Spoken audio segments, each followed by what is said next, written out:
Alors bonjour tout le monde. Ce matin on va parler, ce midi on va plutôt parler de la paracha de la semaine, paracha de Vayakel. Et il y a une grosse question qui se passe à la paracha de Vayakel. Vous savez que paracha de Vayakel nous parle du retour de Moshe Rabbeinu lorsqu'il descend avec la deuxième table de la loi, qui était donc le jour de Yom Kippour. Le jour de Yom Kippour, c'est le jour où on a reçu la deuxième table de la loi. C'est pour cela que c'est le jour du pardon. Ah bonjour, comment ça va? Donc le jour de Yom Kippour, le premier Yom Kippour en fin de compte, c'est le jour où on a reçu les deuxièmes tables de la loi. C'est à ce moment-là qu'Hachem nous a pardonné de la faute du veau d'or, entre guillemets, et qui nous a dit « Je te laisse une deuxième chance ». C'est le jour du pardon. Mais quand il descend, il dit au peuple juif « Voilà les deuxièmes tables, on est heureux, on est content, mais c'est pas maintenant que je vais parler avec vous. C'est demain matin. » Le lendemain matin, ça va ? Le lendemain matin, donc le lendemain de Kippour, le 11 Tishri, c'est là que Moshe demande à tout le monde, Vayakel et Ha'am, venez tout le monde, je vais parler avec vous. Parce que être présent le soir de Kippour, ça c'est pas très compliqué. Mais être présent au Minyan le lendemain de Kippour, ça c'est plus compliqué. Et c'est ça qu'il a voulu faire Moshe, montrer que le Yom Kippour c'est pas fait pour le jour même. Le jour de Yom Kippour il est fait pour que l'année après Kippour se passe bien. C'est une préparation à l'année, c'est pas juste pour le jour même. C'est ça. C'est pour ça que c'est le jour du pardon. Et donc, qu'est-ce qui s'est passé à ce moment-là? On va parler d'une question extraordinaire, que la première chose que Moshe va dire, c'est n'oubliez pas que Shabbat, il ne faut pas travailler. Parce que lorsqu'on va construire le temple, on pourra construire le temple, le tabernacle, le Mishkan, que pendant les 6 jours. Le 7e jour, même pour construire le temple, qui est pour construire une maison pour Dieu, vous ne pourrez pas le faire. C'est tellement important de ne pas travailler Shabbat que même pour construire le temple, on n'a pas le droit. Ça, c'est l'autre, la dernière paracha de la semaine dernière. Non, on parle de cette paracha maintenant. La semaine dernière, on a parlé de comment on construit le temple. Alors Moshe revient et dit maintenant que vous savez comment il faut faire, sachez que vous allez le faire, mais pas le 7e jour. 7e jour Shabbat, on ne travaille pas.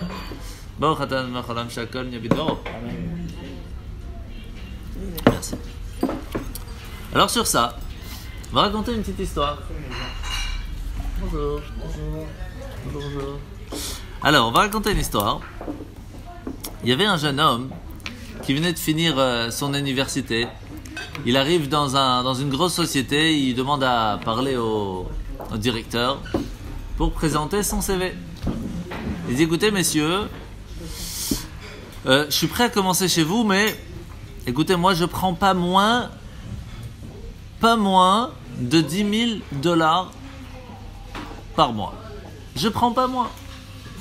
Alors le monsieur lui dit, le directeur lui dit, écoutez, vous savez, ça va pas, parce que il faut demander aussi la pension, il faut demander aussi les vacances, il faut demander aussi d'avoir une voiture de société, et puis il faut que pendant au moins 3 mois on te paye l'essence. Il dit quoi? Et si tu dis ça, tu vous rigolez? Il dit non, c'est toi qui as commencé. C'est toi qui as commencé à rigoler en me disant $10,000 par mois.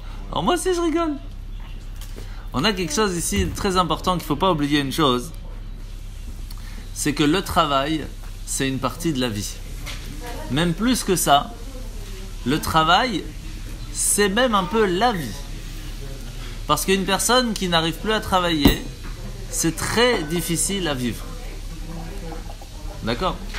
Parce que si on n'a pas, ne serait-ce qu'un but quelque part, qu'entre guillemets on ne sait pas quoi faire de ses journées, la dépression peut venir très très facilement. Parce qu'on a besoin d'avoir un travail, quel qu'il soit. Mais on a besoin d'avoir une structure, de savoir qu'est-ce qu'on fait, pourquoi on se lève le matin. Si on n'a pas ça, c'est vraiment très très difficile à vivre. C'est ce qu'on appelle même le sod haosher. Le secret d'être heureux, c'est d'avoir un travail. Alors bien sûr, il n'y a pas toujours tous les travaux qu'on fait vont nous rendre heureux. Mais sans travail, c'est pire. Si on n'a pas quelque chose à faire dans la journée, c'est vraiment très très difficile. C'est pour cela que la santé passe par le travail. Quand une personne travaille, elle est obligée de se lever le matin, c'est ça qui lui donne, entre guillemets, une grande partie de sa santé. Alors la question qui est, c'est comment ça se fait que si Hachem nous dit que c'est tellement important de travailler, comment ça se fait qu'il y a un jour dans la semaine, il nous dit t'as pas le droit de travailler? Je comprends pas. Si tu me dis que c'est tellement important de travailler, pourquoi tu m'interdis de travailler un jour par semaine? Le travail, c'est la vie. Pourquoi est-ce qu'on aura... Alors, il faut travailler, c'est la vie. Pourquoi alors il y a un jour par semaine, il ne faut pas travailler? Alors, on va essayer de comprendre quelque chose. À quel moment, généralement, une personne arrête de travailler? Généralement, je parle. C'est lorsqu'elle arrive à un certain âge. Et on appelle ça la retraite ou la pension. Et à ce moment-là, la personne a des difficultés à travailler, donc elle arrête de travailler. Mais sur ça, on sait qu'il y a deux façons comment voir la retraite. Il y a la façon retraite, quand tu arrives à 55 ans ou 60 ans, 61, l'homme chané par rapport à ce qui est fixé dans le pays, que tu veuilles ou non, tu n'as plus le droit de travailler. Malheureusement, une personne à un certain âge qui est encore assez fort et qui est juste à l'âge de connaître son travail sur le bout des doigts, n'a même plus le droit de travailler. C'est une folie. C'est juste le moment où elle peut dire « je connais mon travail super bien ». Je ne parle pas d'une personne qui physiquement n'y arrive pas. Je parle d'une personne qui travaille. Au bout d'un moment, on lui dit « stop, même si tu veux, tu peux pas ». C'est une folie. Est-ce que c'est bien pour lui ou c'est pas bien pour lui? Il y a une autre sorte de façon de voir, comme il se fait en Australie. À un certain âge, on dit à la personne, sache que tu es arrivé à l'âge de la retraite. Si tu veux, tu peux t'arrêter de travailler et profiter de ta retraite. Mais si tu veux, tu peux continuer de travailler. C'est déjà plus intelligent. Parce qu'il y en a qui peuvent, il y en a qui peuvent pas. Voilà. Aux États-Unis, ils s'arrêtent. Mais, parce que sinon, ils n'ont pas assez de quoi manger, bien sûr. On peut continuer si on veut. Il n'y a personne qui est interdit. Même ici aussi, la même chose. Alors ici Vous pouvez continuer on peut continuer, mais les lois sont très compliquées parce que plus on est âgé, plus les taxes sont grandes, donc automatiquement personne ne veut t'embaucher. Et donc c'est très difficile. À la place de faire de l'aide à quelqu'un qui est âgé, qui veut continuer, à la place de faire ça, on fait l'inverse. Donc il y a un problème quelque part dans cette façon de réfléchir. En fait, il faut savoir qu'une personne qui ne travaille pas, quel que soit l'âge, c'est très difficile. C'est très très difficile. C'est pour ça que c'est important, même bénévolement, de trouver quelque chose à faire. C'est important de savoir que le matin on se lève pour quelque chose. Regardez les ados. Pourquoi les ados, c'est très difficile pour eux de se lever le matin? Étant donné qu'ils n'ont pas encore leur but devant leurs yeux. Ils ne savent pas pourquoi ils se lèvent le matin. Alors ils n'arrivent pas à se lever le matin. Parce qu'ils ne savent pas pourquoi. Et une personne qui se lève tard tous les jours, il a perdu sa journée. Pourquoi on dit que celui qui se lève tôt le matin, c'est le monde lui appartient? Parce qu'il se lève le matin pour une raison. Pas seulement on se lève le matin pour prendre son café, après on repart dormir. Quand on se lève le matin pour créer quelque chose, pour faire quelque chose de sa vie, alors le monde nous appartient, mais quand on dit le monde, on parle de notre monde bichlal, son monde personnel. Et pourtant, que nous dit la Torah par rapport à la retraite? À quel moment dans la paracha on parle de la retraite? On parle du Lévi. Il y a un certain moment où le Lévi, tant qu'il est assez fort, eh bien il a le travail de porter les affaires du temple et de les amener à chaque fois à un certain endroit. Pendant 40 ans, ça se faisait comme ça dans le désert. Et pendant qu'il y avait le Beth Amikdash, à ce moment-là, il n'y avait plus besoin de transporter les choses. Pendant un certain moment qu'il savait chanter, il devait chanter. Et il y a un moment où il ne savait plus chanter. Donc, il s'occupait de faire la garde dans le temple. Et même si pour ça, il était fatigué, alors il allait donner des conseils aux plus jeunes. Mais il n'y a pas de stop. Il n'y a pas de retraite de façon claire dans la Torah.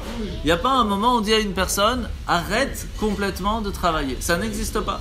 D'ailleurs, dans la paracha de Vaïelech, si je peux me permettre, Oui. Vaïelech Moshe, d'un camp à l'autre, pour leur dire je suis pas fini. Je suis pas fini, exactement. Exactement. Même à 120 ans, il y a encore du boulot. Parce que dans le peuple juif, il n'y a pas le mot retraite. Il y a par contre l'arrêt du travail difficile, que ce soit physique ou pour autre raison, mais alors on trouve autre chose à faire. Mais on ne s'arrête pas de faire. On ne prend pas un moment, on dit je ne fais rien. Ça n'existe pas dans le peuple juif. Ça n'existe pas. Et donc la question elle est encore plus forte. Si on a expliqué qu'à un certain moment, la Torah nous dit qu'il faut surtout pas s'arrêter de travailler. Il faut toujours trouver quelque chose à faire. Alors comment ça se fait que pendant 6 jours on nous demande de travailler et que le 7e jour Hachem il nous dit arrête de travailler? Tellement c'est important de travailler qu'Hachem il nous dit dans la Torah qu'il ne faut pas arrêter même si tu es âgé. Alors pourquoi il y a une fois par semaine qu'il ne faut pas travailler du tout? Ça va à l'encontre. Le Karabarik prié, on vient d'expliquer maintenant que le plus important c'est la famille. Oh, déjà c'est même prier, même la famille, mais c'est quoi la raison derrière? C'est écrit Sheshet Yamim Ta'avad et Ta'at Melartecha. Pendant 6 jours tu vas devoir travailler. Le 7e jour il faudra se reposer. Mais une seconde, d'où on apprend ça hein?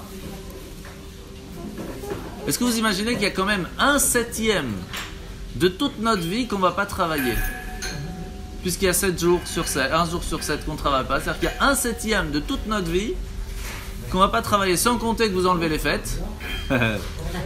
Vous enlevez les jours de jeûne où c'est difficile. Vous enlevez les jours de fériés. Vous enlevez les vacances de juillet, août. Vous enlevez la moitié de votre vie puisque la moitié vous dormez. Donc combien de temps tellement on travaille, ça rigole? Pas grand-chose. C'est fou. Comment c'est possible qu'Hachem il nous dit il y a une grosse partie de ta vie, ne travaille pas? C'est quand même beaucoup.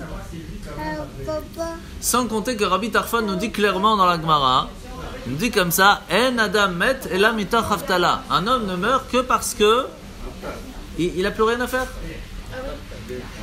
Parce qu'il ne voit plus de but dans sa vie, donc il lâche. Il lâche. Béto, l'annuler. C'est ça. Il se supprime ou par soi-même ou quelqu'un l'a supprimé, mais en tout cas, il n'a plus de base de vie. Donc, oui, il n'y a plus rien. C'est même tellement important que quelqu'un qui n'a plus de travail, c'est écrit qu'il s'il a un champ, s'il a une maison, qu'il s'occupe de son champ, qu'il s'occupe de sa maison, pour ne pas s'asseoir et ne rien faire. S'asseoir et ne rien faire, c'est pas quelque chose de bien. Donc la question se pose, comment c'est possible qu'Hachem peut nous dire une fois par semaine, ne fais rien? C'est fou. Ah, bien, alors c'est ça. Est-ce que Shabbat, il y a quelque chose à faire quand même? Parce qu'on nous dit Shabbat, il faut rien faire. Alors, c'est ça la question. Et c'est tellement important de ne rien faire qu'on n'a même pas le droit de travailler pour la construction du temple.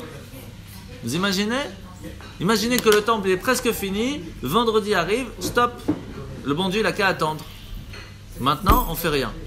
Le bon Dieu n'a qu'à attendre. Vous imaginez ce que ça veut dire? Sur ça, hein, on va essayer de voir qu'est-ce qui s'est passé ici en fin de compte. Combien de parachiotes parlent sur Shabbat?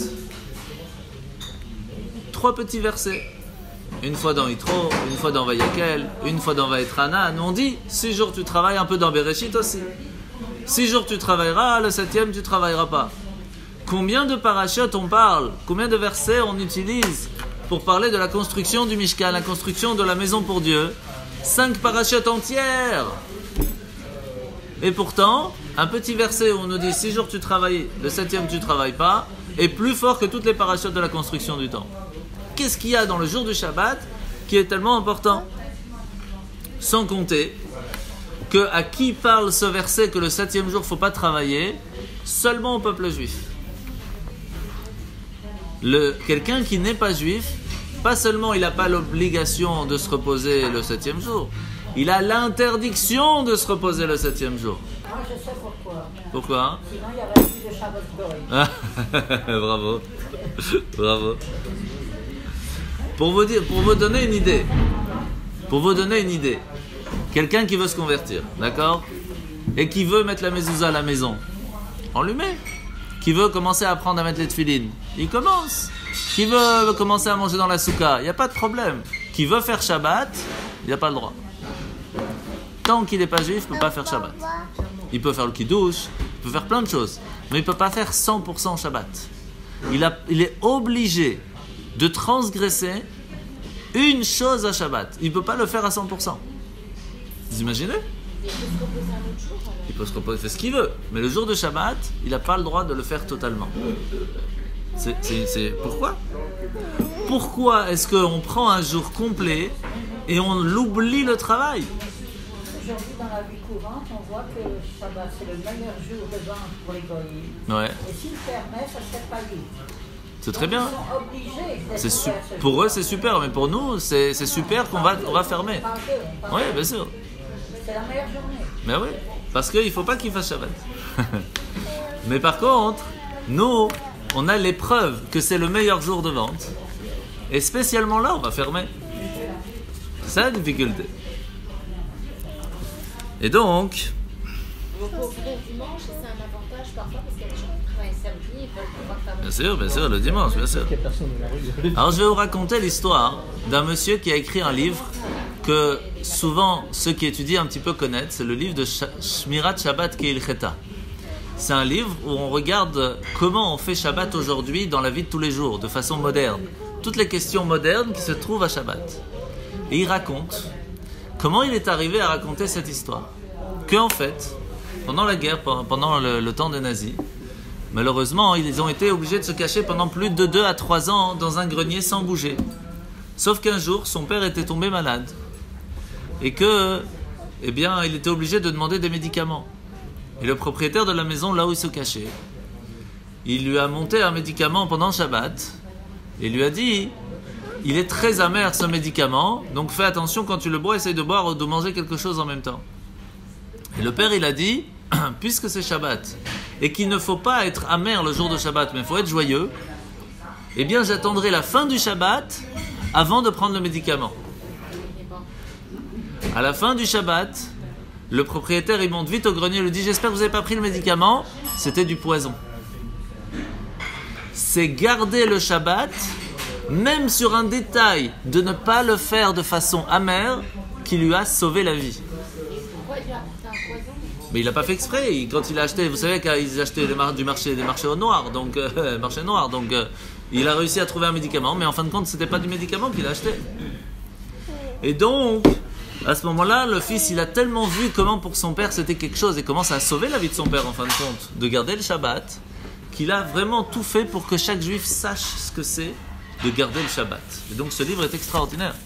Donc pour vous donner une idée comment c'est important de, quand Hachem nous dit pendant le jour de Shabbat il faut se reposer, c'est pas stam se reposer. Il y a une certaine chose à faire de ne pas travailler, d'annuler le travail. Mais pourquoi? Comment c'est possible? Alors il y a ce qu'on appelle, pour un non-juif, qui veut se reposer pour prendre des forces pour mieux travailler après. Est-ce que ça il a le droit de faire? Ça n'a pas de problème. Mais est-ce qu'on peut dire que pour un juif, faire Shabbat, c'est se reposer pour mieux travailler la semaine d'après? Que toute la raison pourquoi Hachem, lorsqu'il s'est arrêté le 7e jour de faire la création du monde, il s'est reposé parce qu'il était fatigué pour avoir plus de force pour continuer la création après?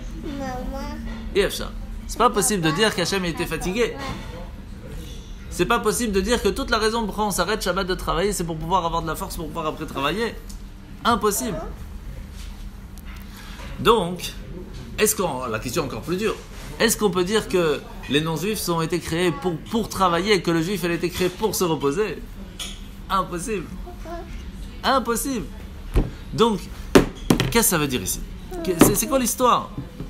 Sans compter que même dans l'histoire de Purim qui arrive bientôt, on voit que Aman il vient voir Achashverosh et lui dit: les juifs sont trop spèces parce que ils travaillent pas une fois par semaine et ils s'habillent pas comme nous, ils ont des fêtes tout le temps, sont tout le temps en vacances. Donc même Aman il est d'accord que le peuple juif c'est des feignants. Donc il y a un problème. Est-ce que ça veut dire qu'on est feignant dans le peuple juif? On voit bien que non. Alors, étant donné que la question se pose en fin de compte de où et pourquoi on doit faire Shabbat, la réponse elle est simple, tout le monde connaît. Étant donné que Hachem s'est reposé le 7e jour, c'est pour cela que nous aussi on se repose le 7e jour. Mais est-ce que vous pensez vraiment que Dieu avait besoin de se reposer? Dieu, il a besoin de se reposer. Impossible. Donc, il faut comprendre pourquoi Dieu a arrêté de créer, et pas s'est reposé, mais a arrêté de créer. Et qu'est-ce que Hachem nous demande en fin de compte à nous aujourd'hui? Déjà, on va voir le texte. Vous allez voir que quand on regarde le texte, on se pose rarement la question, et pourtant la question, elle est très très très claire. C'est écrit comme ça. Vayechal Elokim bayom hashvihi melachto asher asa. Hachem s'est reposé le 7e jour. Il a arrêté de créer le 7e jour. Mais il aurait dû dire, il a arrêté de se reposer à la fin du 6e. C'est pas dans le 7e jour qu'il a dit, ah ça y est, on est déjà dans Shabbat, j'arrête de me reposer. Quand est-ce qu'on prend Shabbat? 1 heure avant. On prend pas Shabbat juste à la limite. Comment ça se fait que c'est... Et en plus que ça, vous savez que les Grecs ont demandé, ils ont pris 70 sages, 70 sages différents, ils les ont mis dans une pièce différente, ils leur ont demandé de traduire la Torah.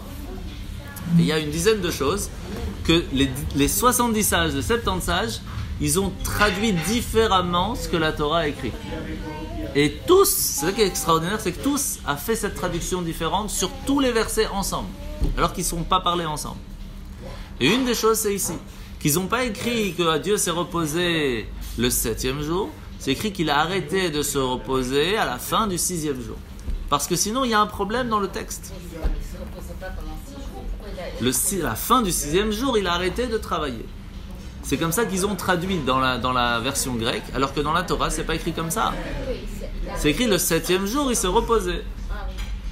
Donc, c'est quoi la différence? La différence, elle est que, étant donné que Hachem, il sait exactement à la seconde près à quel moment ça commence Shabbat, lui peut se permettre de travailler jusqu'aux dernières secondes, et que vraiment à la seconde où arrive Shabbat, il arrête. Ça veut dire que Hachem, il nous montre que c'est tellement important de travailler que jusqu'à la dernière millième de seconde, il a continué à travailler. C'est-à-dire qu'encore une fois, Hachem, il nous montre que le travail est tellement important qu'il ne faut pas rater une seconde. Même un millième de seconde, il ne faut pas travailler. Même Ben Hashmashat, Hachem, il a créé des choses. Ah oui. Mais à Paris, le magasin s'arrête 1 heure avant Shabbat. Oui, et nous aussi. Quand est-ce qu'on allume les bougies de Shabbat? Pas juste avant Shabbat, bien avant, même 18 minutes avant, et à Jérusalem plus de 40 minutes avant. Et c'est déjà 40 minutes avant le 1 heure qu'on déjà avant. Donc, on voit bien que nous, on fait bien avant. Alors, comment ça se fait si Hachem nous montre que c'est tellement important de travailler que pendant une journée complète, il fait rien? Comment ça se fait que si Hachem lui-même, il nous montre que c'est important de travailler même à la dernière millième de seconde, il nous dit pendant une journée, ne fait rien? C'est difficile à comprendre. Ça veut dire que le 6e jour, il arrête de se reposer, c'est plutôt qu'il arrête de travailler. Il arrête de travailler, oui, bien sûr. Alors, il y a une grande question que très souvent on nous pose, c'est le Shabbat, il faut se reposer. Mais, qu'est-ce qui est fatigant? De prendre l'ascenseur ou de monter 8 étages? C'est fatigant de faire 8 étages. C'est pas, si on veut se reposer Shabbat, c'est mieux de prendre l'ascenseur. Non? C'est l'ascenseur de Shabbat. Mais c'est quoi qui est plus fatigant? C'est de marcher pendant 1 heure jusqu'à la synagogue, ou c'est de prendre la voiture tic-tac en arrivant 5 minutes? C'est quoi qui est plus fatigant? Donc si tu me dis qu'il faut se reposer pendant Shabbat, alors ce serait plus facile de prendre la voiture et de prendre l'ascenseur. Et pourtant, Hachem il nous dit que non. Alors, comment ça se fait qu'Hachem il nous dit il ne faut pas prendre l'ascenseur et il faut prendre les escaliers? Comment ça se fait qu'il nous dit il ne faut pas prendre la voiture, il faut venir à pied? S'il faut se reposer. En plus, quelqu'un qui vraiment il veut commencer à faire Shabbat, qu'est-ce qu'il vous dit? Bon, je vais vraiment me reposer, je vais prendre mes écouteurs, je vais aller à la plage et je vais me reposer. C'est ça le repos, non? Je prends des vacances tous les Shabbats, j'arrête de travailler, repos, tranquille, je me mets à la télé, gentil, je bouge pas. Mais c'est pas ça Shabbat. Alors faut savoir, c'est le repos, c'est pas le repos. En fait, il faut comprendre qu'il n'y a aucun interdit à Shabbat de travailler dur. Comment est-ce qu'Hachem il nous dit qu'il ne faut pas travailler pendant Shabbat? Rappelez-vous les mots exacts. C'est quoi les mots exacts? Bechol melacha lo ta'aseh. Tout travail, il ne faudra pas le faire. Le mot melacha, Comment on dit un travail? On peut le dire en hébreu de deux façons. On peut dire avoda et on peut dire melacha. Avoda, ça vient du mot eved. Un serviteur, travailler. Travailler durement, un serviteur il travaille durement. Melacha, ça vient du mot melech, le roi. Le roi, lui, il travaille pas durement. Lui, il appuie sur un bouton, tout se fait. Hachem, il nous dit pas qu'il ne faut pas travailler comme un serviteur pendant Shabbat. Il ne faut pas travailler comme un roi. Il y a des travaux qu'on ne peut pas faire pendant Shabbat. Et il y a des travaux qu'on peut faire pendant Shabbat. C'est quoi la différence? Pendant la semaine, Hachem nous demande de faire un yitzur. Il faut construire, il faut former, il faut avoir des nouvelles choses, il faut créer quelque chose. C'est ça qu'il a fait pendant les 6 jours de la création, il a créé. Et ça, Shabbat, il nous dit, créer, pendant Shabbat, tu ne peux pas. Tu as quelque chose qui n'est pas encore formé, tu ne peux pas le former. Par contre, simplement prendre une armoire et la monter jusqu'au 4e étage à pied, tu n'as aucun problème pendant Shabbat. Tu veux composer, tu veux écrire, tu ne peux pas, tu es en train de créer quelque chose. Tu veux allumer une lumière, tu ne peux pas parce que tu crées quelque chose de nouveau.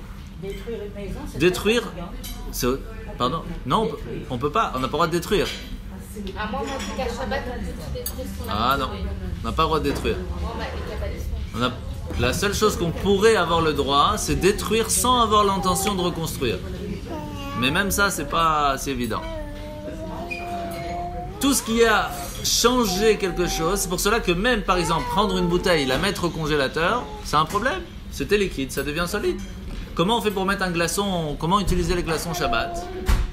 On est obligé de mettre le glaçon directement dans le liquide. On ne peut pas mettre le glaçon puis le liquide. Parce que sinon, on va faire, nous, le changement du solide en liquide. Par contre, quand je prends le solide, je le mets directement dans le liquide, il va se changer dans l'eau directement, donc c'est pas un problème. Donc tout le problème de Shabbat, c'est chercher loin.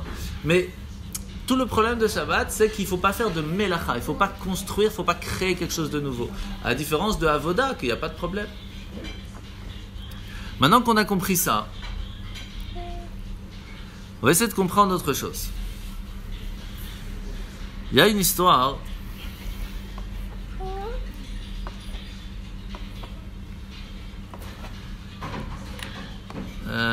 que je ne vais pas vous raconter. Ouais, je ne vais pas vous la raconter. Mais je vais vous donner le message qu'il y a dans cette histoire, parce que c'est une histoire qui est franchement très dure. Mais là, en plus on l'a déjà raconté. Mais en fin de compte, on apprend de cette histoire une phrase. C'est que dans notre vie, on remplit toujours 2 sacs avec nous. Un sac avec les choses importantes, un sac avec des choses qu'on a besoin, mais qui ne sont pas les plus importantes. Et ce qu'il ne faut pas oublier, quand on doit partir vite quelque part, de ne pas oublier de prendre le bon sac et pas l'autre. Vous savez, quand on va très vite, on prend très vite. Même si on a préparé à l'avance, il suffit de prendre pas le bon sac, on arrive et on n'a pas ce qu'il faut. Et donc il faut réfléchir à savoir quel est le sac qu'on va prendre avant de partir. Alors maintenant, on a 2 sacs généralement dans la vie, 2 sacs de base. Le sac de la carrière et le sac de la famille. Quel sac on va essayer de travailler pour qu'il soit le mieux rempli? Celui de la carrière, celui de la famille. Très souvent, surtout dans notre génération, les gens pensent qu'il vaut mieux travailler pendant jusqu'à 30, 40 ans, même 50 ans, faire d'abord bien sa carrière et après on pense à la famille. Malheureusement, ils oublient quelque chose de très important. C'est qu'en fin de compte, le plus important, c'est pas la carrière. Bien sûr que c'est important de travailler, mais est-ce que c'est ça le but? Non. Le but du travail, c'est pour avoir de l'argent, pour pouvoir nourrir sa famille. Mais s'il n'y a pas de famille, s'il n'y a pas, en fin de compte, la possibilité de donner à qui cet argent? Et donc c'est ça, en fin de compte, ce qu'il faut se poser comme question. Les 2 sacs qu'on a dans notre vie, vers lequel on est parti chercher? Est-ce que c'est l'éducation de nos enfants ou c'est la facilité qu'on a pour vivre? Est-ce qu'on a mis notre argent pour pouvoir acheter une belle maison et en fin de compte on n'a rien pour nos enfants et qu'ils n'ont aucune éducation? C'est ça la question qu'il faut se poser. En fin de compte, qu'est-ce qui est le plus important dans notre vie? Quelle est l'énergie que je vais donner en fin de compte dans ma vie pour que j'ai une suite, pour que j'ai réussi à faire quelque chose? Vous savez que la première mitzvah qu'on voit dans la paracha, dans Bereshit, pour vous, faites des enfants. Mais ça veut dire quoi, faites des enfants? Sachez que je vais vous donner un enfant je vous le donne en garantie. Vous avez une responsabilité de cet enfant, c'est pas que le vôtre, c'est aussi le mien, comme ça Hachem il nous dit. Et vous devez faire attention à cet homme. C'est-à-dire qu'on n'a pas, nous, la possibilité de choisir que ce que nous on a envie pour nos enfants. Ça marche pas comme ça. Et donc, en fin de compte, on doit savoir que nous, en tant que personne, on est les ambassadeurs de Dieu dans ce monde. Les ambassadeurs de Dieu dans ce monde. Sur ça, la question elle est encore plus dure. Si on comprend que le but en fin de compte, c'est pas le travail, mais c'est d'être ambassadeur dans le monde, ça veut dire d'y amener une certaine spiritualité, pourquoi je travaille bichlal? C'est pas mieux que pendant toute la semaine, je ne fais que étudier, lui prier, étudier. C'est pas mieux? Et la Torah nous dit que non. Elle nous dit 6 jours, tu travailleras. Alors, en plus, c'est marqué. Le mieux, c'est que tu étudies tout le temps, tu restes le plus sain possible tout le temps. Donc on voit que, en fait, les 6 jours de travail doivent se faire dans la partie matérielle du monde. On doit travailler, chacun à sa façon, chacun à son niveau, chacun avec son potentiel, chacun où il se trouve. Il y en a que leur travail c'est d'étudier parce que eux, leur job c'est de pouvoir conseiller les plus jeunes, donc ils doivent étudier. Donc il y a de tout, il faut de tout dans le monde. Mais par contre, les 6 jours qui ne sont pas des jours de Shabbat, on se doit de travailler dans le monde pour le raffiner. Notre job c'est pas de vivre dans le monde matériel pour être matériel.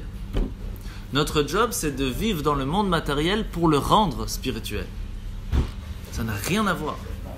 Ça, c'est les 6 jours de travail. Je ne sais pas si c'est tout à fait compatible, en fait. Alors, c'est la question qui se pose. Est-ce qu'on peut réussir à mettre compatible la partie matérielle de ce monde avec la partie spirituelle divine? Et la réponse, elle est dans les mitzvot. Comment on fait pour allumer les bougies?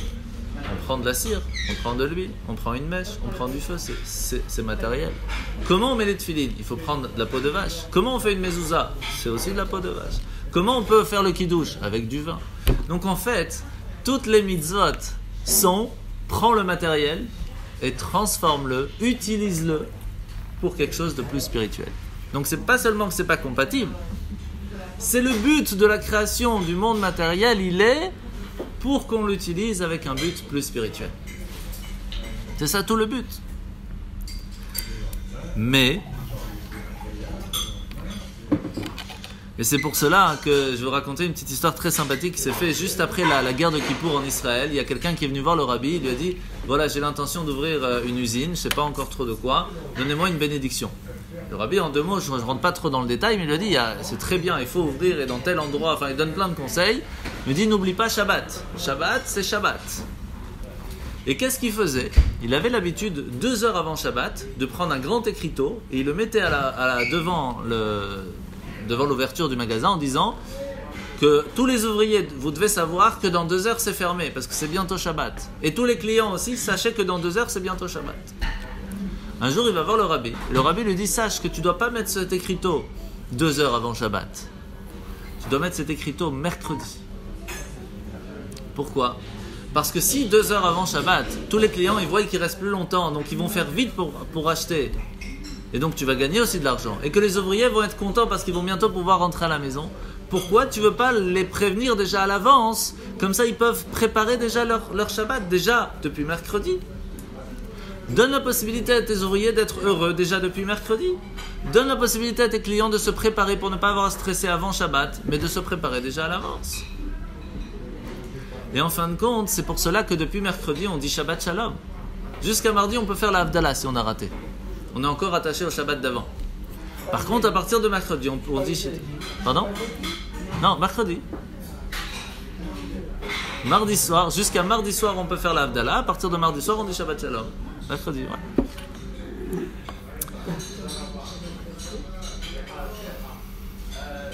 Pourquoi? Parce que c'est ça en fin de compte le but, c'est de pouvoir dire au peuple juif, sachez, préparez-vous, parce qu'il y a un jour dans la semaine où vous serez en vacances. Mais pas stam vous serez en vacances, parce que pendant toute la semaine vous avez travaillé à raffiner votre partie matérielle, votre corps. Pendant Shabbat, profiter du corps avec spiritualité. Il n'y a pas de milchama, il n'y a pas de guerre, Shabbat. Il n'y a pas de guerre à devoir se battre contre la partie matérielle. On profite de la matérialité, on fait un bon repas. Sauf la guerre de Dieu. Oui, c'est ce qu'il faut. C'est pas nous qui l'avons enclenché. Ah oui. Alors, maintenant, qu'est-ce qui se passe? Il se passe qu'en fin de compte, Hachem, il peut nous envoyer la parnassa partout dans le monde. Pourquoi il nous a envoyés alors spécialement en Belgique ou en France? Pourquoi il ne nous a pas envoyés à Jérusalem avec la parnassa? La parnassa. Parnassa, là, de quoi vivre? Notre salaire. Pourquoi il nous a mis... Pourquoi on se trouve aujourd'hui ici, dans un restaurant kasher à Bruxelles, dans un endroit où c'est assez difficile de faire la Torah, mais pas impossible, et c'est d'Afka parce que c'est difficile, que c'est comme ça qu'on a des mérites. Pourquoi on n'est pas à Jéru? C'est pas mieux? Ce serait beaucoup mieux. La réponse, elle est, mais non. Le but n'est pas d'être à Jéru en train de profiter de la spiritualité. Notre but est de faire de la ville de Bruxelles une ville de spiritualité. C'est ça notre job. Là où tu te trouves, fais-en une terre d'Israël. Là où tu te trouves, fais-en une terre, fais-en une place, fais une place pour Dieu dans le monde. Être à Jéru et apprendre la Torah, il n'y a rien de compliqué. Mais être à Bruxelles à étudier la Torah, ça c'est compliqué. Et donc c'est lorsque on fait de l'étude, lorsqu'on mange cachère, lorsqu'on fait des efforts et qu'on réussit pendant les 6 jours de la semaine, à Bruxelles ou dans un autre endroit qui n'est pas en Israël, réussir à y ramener de la spiritualité, c'est ça le but des 6 jours de la création. Par contre, le 7e jour, là tu dois être à Jéru. Le 7e jour, tu dois recharger les batteries. Le 7e jour, tu dois pas être à Bruxelles. Tu dois être où? À la synagogue. Là, c'est pas Bruxelles, la synagogue. C'est hors du temps. Tu te trouves dans un autre endroit. Dans un endroit de spiritualité complète. Tu viens, tu pries, tu prends un café avec un petit mot de Torah. Tu profites dans les chaïm avec les amis. On est ensemble, on est en famille. On discute, on chante. Après, tu rentres à la maison, tu es avec tes enfants. Tu commences à parler de la paracha. Tu prévois quelque chose de la paracha. C'est ça, le Shabbat. C'est ça, le 7e jour, on doit se reposer. On se repose de devoir travailler à transformer la vie parce qu'elle se transforme par soi-même, parce qu'on est spirituel ce jour-là. C'est ça le jour du Shabbat. Et c'est pour cela qu'on a cette différence, entre guillemets, que, vous savez, il y a une petite anecdote qui va vous donner la réponse très simple. Il y avait une fois quelqu'un qui malheureusement n'avait pas beaucoup d'argent, et quelqu'un lui a donné un billet. Il va au magasin, il achète du pain et des fleurs. Alors, quand il voit ça, il dit, je comprends le pain, mais pourquoi les fleurs? Il dit, parce que le pain va me donner de quoi vivre, mais les fleurs vont me donner la raison de vivre. C'est deux choses tout à fait différentes. Lorsqu'on n'a pas de raison de vivre, on n'a même plus l'envie de vivre. On n'a même plus envie de manger le pain. C'est pour cela que tant qu'il y a quelque chose, tant qu'il y a un travail, tant qu'il y a un but, tant qu'il y a quelque chose devant nous, alors on a la volonté et on va se battre pour réussir à faire quelque chose pour vivre. C'est pour cela qu'il faut faire attention quand on dit attention à l'idolâtrie. C'est quoi l'idolâtrie? L'idolâtrie aujourd'hui, c'est pas se prosterner devant une idole, pas du tout. C'est qu'on est tellement plongé dans son travail qu'on en oublie le pourquoi on travaille. Et on se prosterne devant notre patron, on se prosterne devant notre travail, devant l'argent, devant le président, alors qu'en fait, on doit se prosterner devant Hachem. Et Hachem, il nous dit, c'est pas toi qui amène la parnassa. Toi, tu ne fais que le réceptacle à recevoir cet argent. Mais c'est moi qui t'envoie. Et si tu veux la recevoir, et pas seulement la recevoir, parce que malheureusement, il y a beaucoup de gens qui ont beaucoup d'argent, mais que ce n'est pas une bénédiction cet argent. Avec tous les PV, tous les problèmes de maladie, les soucis derrière, etc. C'est pas une bénédiction. C'est pas l'argent qui amène la bénédiction, le bonheur. Ça aide, mais c'est pas ça la bénédiction. La bénédiction, elle est même chez quelqu'un qui n'a pas spécialement énormément, mais son argent est béni. Parce que quand il l'utilise, c'est toujours avec le sourire. Il n'y a pas de problème derrière. On a tous des soucis. Mais c'est béni. Ça n'a rien à voir. Et c'est pour cela que pour que cet argent soit béni, il faut que le jour du Shabbat, on recharge les batteries spirituelles. Shabbat, on arrête de travailler. On arrête de penser et de se prosterner devant l'argent. On dit à Hachem, stop. C'est ton job de me faire gagner de l'argent pendant Shabbat. C'est pas le mien. Et il nous le dit lui-même. Ne va pas travailler, je te donne un jour gratos. Pourquoi tu veux travailler, Chacham? C'est dommage. Quelqu'un te dit, tu as 3 semaines de vacances. Non, je veux travailler. Pourquoi? Pour gagner de l'argent. Et qu'est-ce que tu vas faire avec? Aller en vacances. Bah alors vas-y. Non. Vous connaissez l'histoire du pêcheur? Un grand businessman qui voit un pêcheur en train de pêcher comme ça, tranquille. Et il vient le voir et dit, qu'est-ce que tu fais ici? Il dit, je pêche. Il dit, pourquoi? Mais j'adore ça, je kiffe. Il dit, mais tu sais que tu peux aller travailler. Et qu'est-ce que je vais faire après? Je vais gagner de l'argent. Et alors tu auras le temps de faire ce que tu as envie. Et bah, tu auras le temps de pêcher. Mais je suis en train de pêcher. Le bonheur non plus, souvent il n'est pas... Il ne faut pas chercher loin. Il ne faut pas chercher loin. C'est ça ce qu'on oublie, c'est que très souvent, on s'arrête à penser que l'argent, c'est ça qui va nous amener le bonheur. Alors on est prêt à tout donner. Chaval. Et donc on résume, et comme ça on a fini. Pardon. Comme ça on finit. Que lorsque Yaakov Avinu, il est allé juste avant d'aller à Haran, il a fait un rêve, et avant de faire le rêve, il s'est allongé pour dormir. Qu'est-ce qu'il a fait? Il a pris 12 pierres, il les a mis autour de sa tête pour se protéger des animaux sauvages. Mais c'est pas très intelligent, entre guillemets, parce que les animaux sauvages, si tu protèges la tête, ils te mangent le corps. Donc ça sert à rien. Il fallait protéger tout le corps. Il a mis une protection qu'autour de sa tête. Parce que l'histoire, c'était... Merci beaucoup. Tadarabba, merci. Le problème, il est que ici, Yaakov ne voulait pas protéger sa tête des animaux sauvages de dehors. Il voulait protéger sa tête des animaux sauvages de dedans. Vous savez que quand Hachem nous dit va travailler, il nous dit qu'il y a Gia Kapecha Ketochel. Travaille avec tes mains. Parce que ta tête, elle doit être restée dans la Torah. Ta tête, même si tu l'utilises pour le travail, ne prends pas ta tête que pour le travail. Ta tête doit être utilisée pour la Torah, pour savoir ce que tu dois faire dans le monde. Et lorsque tu vas garder ta tête protégée, alors tu verras le fruit de la bénédiction du travail de tes mains. Et c'est pour cela qu'on comprend tout de suite la réponse. Pourquoi Hachem nous dit pendant un jour tu dois arrêter de travailler? C'est pas qu'on doit arrêter de travailler, c'est que tu dois ne serait-ce que prendre une seconde pour comprendre pourquoi tu travailles. Te rendre compte de la raison pourquoi Bichlal tu travailles. Prendre une seconde pour reculer et te poser la question pourquoi je vais au travail pendant 6 jours. Et ça c'est la force du Shabbat. Et tant qu'on n'a pas ça, on peut très bien tomber dans le piège de ce Yetzer Hara qui est en fin de compte une grande Avodah Zara de se prosterner devant l'argent. Chazak.